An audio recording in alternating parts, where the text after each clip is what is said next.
ಕರ್ನಾಟಕ ರಾಜ್ಯ ಮಹಿಳಾ ಆಯೋಗದ ಅಧ್ಯಕ್ಷೆಯನ್ನ ಮಾಡ್ತೀವಿ ಅಂತಂದ್ರು. ಹಂಗಂದ್ರೆ ಏನು? ಎಲ್ಲ ತಮ್ದಿರ ಅಂತಂದಿರ.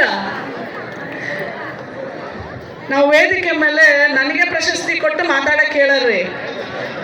ನೀವು ಕೂಡ್ರಿ. ಹೆಣ್ಣು ಮಗಳಿಗೆ ಮೈಕ್ ಕೊಡಲ್ರಿ, ಹೆಚ್ಚಿಗೆ ವೇದಿಕೆಗೆ ಕರೆಯಲ್ರಿ. ಎಲ್ಲ ಗಂಡು ಮಕ್ಕಳೇ ಕೂತಿರ್ತಾರ್ರಿ. ಇವತ್ತು ನಮ್ಮ ಸ್ವಾಮೀಜಿಯವರು ಅರ್ಧ ನಮ್ಗೆ ಹೆಣ್ಮಕ್ಳಿಗೆ ಅವಕಾಶ ಕೊಟ್ಟಿದ್ದಾರೆ. ಇದು ಬಹಳ ದೊಡ್ಡದ್ರಿ. ಹೌದು ಇಲ್ಲ? ಚಪ್ಪಾಳೆ ಹೊಡೆಯೋದಿಲ್ಲ ಏನ್ರ ಗಂಡು ಮಕ್ಕಳ? ವೇದಿಕೆ ಕೊಡ್ತೀರಾ ನೀವು? ಕೊಡೋದಿಲ್ಲ. ಕೊಡ್ತೀರಾ? ನೀವು ಕೊಡ್ಬೋದು ಬಿಡ, ನಿಮ್ಮಮ್ಮ ಚಲೋ ಬೆಳೆಸಿದಾರ ಬಿಡ ನಿನ್ನ. ತಾಯಿಯ ಸಮಾನ ಒಂದು ಮಗಳು, ಒಂದು ತಾಯಿ ಆಯೋಗದ ಅಧ್ಯಕ್ಷ ಹತ್ರ ಹೋಗಿ ನನಗೆ ಹಿಂಗ ಆಗಿದ್ಯವ, ನನಗೆ ನೀನ್ ಸಹಾಯ ಮಾಡ್ಬೇಕು.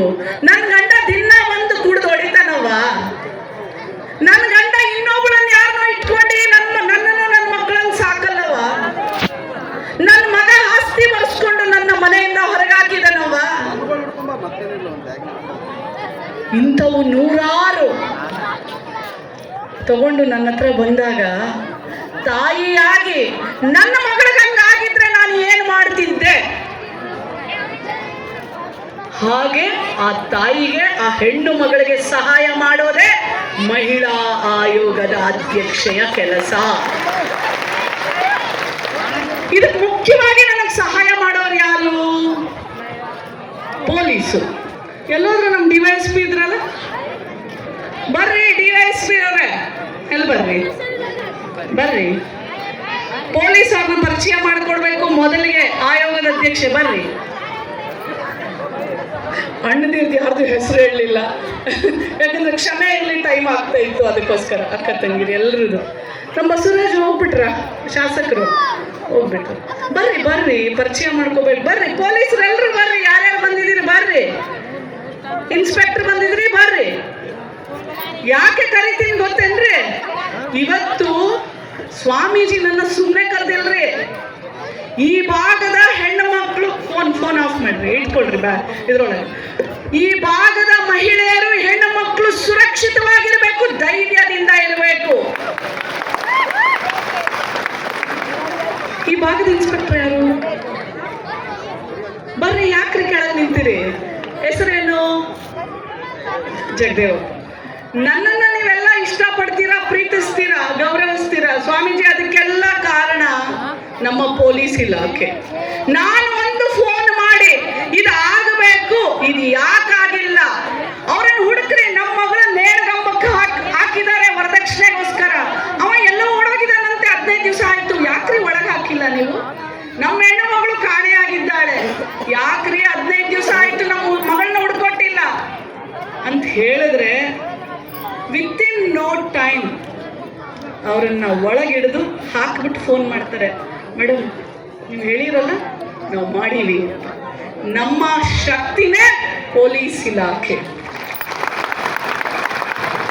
ಯಾವುದೇ ಹೆಣ್ಣು ಮಗಳು ಪೊಲೀಸ್ ಸ್ಟೇಷನ್ಗೆ ಹೋದ್ರೆ ಗೌರವದಿಂದ, ಪೊಲೀಸ್ ಸ್ಟೇಷನ್ ಯಾವಾಗ್ಲೂ 2ನೇ ತವ್ರ ಮನೆ ಇದ್ದಂಗೆ. ಏನು ಹೇಳ್ರಿ? ನೀವು ಹೇಳಿದ್ರೆ ನನ್ ಚಲೋ ಅನ್ಸೋದು ಮಾತಾಡೋದು, ಇಲ್ಲ ಅಂತಂದ್ರೆ ನಾವು ವಾಪಸ್ ಹೋಗ್ಬಿಡ್ತೀವಿ ನೋಡ್ರವ. ಮಾತಾಡ್ತೀರೇನ್ರವ? ಪೊಲೀಸ್ ಸ್ಟೇಷನ್ ನಮಗೆ 2ನೇ ತವ್ರ ಮನೆ ಇದ್ದಂಗೆ. ಹೆದರ್ಕೋಬೇಡ್ರಿ. ಒಡೆಯೋ ಗಂಡ ಸಾಯೋವರೆಗೂ ಹೊಡಿತಾನ್ರಿ, ಒಡ್ಸ್ಕೊಳಕ್ ಹುಟ್ಟಿಲ್ರಿ ನಾವು.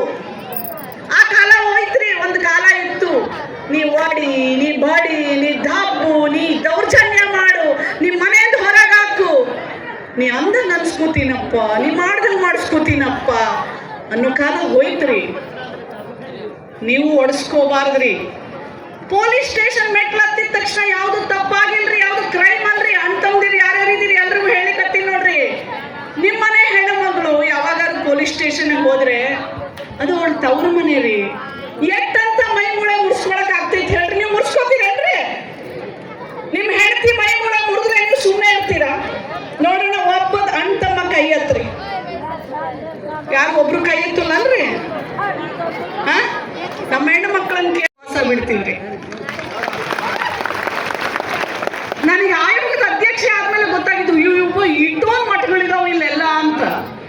ಯಾವುದು ಇತಿಹಾಸ ಗೊತ್ತಿಲ್ಲ, ನನಗೆ ಯಾವ ಮಠದ್ದು ಇತಿಹಾಸ ಗೊತ್ತಿಲ್ಲ. ಆದ್ರೆ ಈ ಮಠದ ಇತಿಹಾಸ ಬಹಳ ದೊಡ್ಡದ್ರಿ, ಸತ್ಯವಾದದ್ದು, ಮಾನವೀಯತೆ ಇರುವಂತ ಧರ್ಮದ್ದು. ಇವತ್ತು ಬೆಳಗ್ಗೆ ಪ್ರಿಯಾಂಕ್ ಖರ್ಗೆ ಸರ್ನ ಮೀಟ್ ಆಗಿದ್ದೆ. ಮತ್ತೆ ಏನ್ ಬಂದ್ರಿ ಡಾಕ್ಟ್ರೇ ಅಂತ ಕೇಳಿದ್ರು. ಸರ್, ಇವತ್ತು ನನಗೆ ಮುಗುಳು ನಾಗಾವಿ ಮಠದಲ್ಲಿ ನನಗೆ ಪ್ರಶಸ್ತಿ ಕೊಡ್ತಾ ಇದ್ದಾರೆ ಗೊತ್ತಾ ಸರ್ ಅಂದ್ರೆ. ಹೌದಾ, ನನಗೆ ಗೊತ್ತೇ ಇಲ್ಲ, ನಾನು ಚಿತ್ತಾಪುರ ಶಾಸಕರು ನಾನು ಅಂತಂದ್ರು. ಹೌದು ಸರ್, ನನಗೆ ಗೊತ್ತಿಲ್ಲ, ನನ್ಗೆ ಕೊಳ್ಳಿಗತ್ತಾರೆ ಅಂತಂದೆ. ಇಲ್ರಿ ಮೇಡಮ್, ಬಹಳ ನನಗೆ ಮನಸ್ಸಿಗೆ ಹತ್ತಿರವಾದಂಥ ಒಂದು ಮಠ ಅದು ಈ ಮಠನೇ, ಮುಗುಳು ನಾಗಾವಿ ಮಠ ಅಂತ ಪ್ರಿಯಾಂಕ್ ಖರ್ಗೆ ಸರ್ ಹೇಳಿದ್ರು. ಅವರ ಕಾಯಕವೇ ಕೈಲಾಸ ಅಂತ ನಂಬಿರುವಂಥವ್ರು. ನಾವು ಅಷ್ಟೇ ರೀ, ಬಸವಣ್ಣನ ತತ್ವದ ಅಡಿ ನಡೆಯುವಂತ ಮಗಳು. ಕಾಯಕವೇ ಕೈಲಾಸ, ಕಾಯಕದಲ್ಲೇ ದೈವ ಇದ್ದಾನೆ. ಬಸವಣ್ಣ ಏನ್ ಹೇಳಿದ್ರು? ಗುಡಿಗಳಲ್ಲಿ, ಗುಡಿ ಗೋಪುರಗಳಲ್ಲಿ ದೇವರಿಲ್ಲಯ್ಯ, ನಿಮ್ಮ ಮನಸ್ಸು ನೀವು ಮಾಡುವ ಕೆಲಸದಲ್ಲಿ ದೇವರಿದ್ದಾನೆ.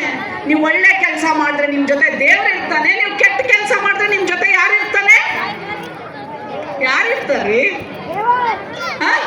ಎಕ್ಸಾಕ್ಟ್ಲಿ. ಎಲ್ಲಿದೆಯಾ ಹುಡುಗ? ಯಾರು ಹೇಳದಲ್ಲ, ಜೋರ ಹೇಳ. ಪೊಲೀಸ್. ಒಳ್ಳೆ ಕೆಲಸ ಮಾಡಿದ್ರೆ ದೇವರು, ಕೆಟ್ಟ ಕೆಲಸ ಮಾಡಿದ್ರೆ ಪೊಲೀಸು.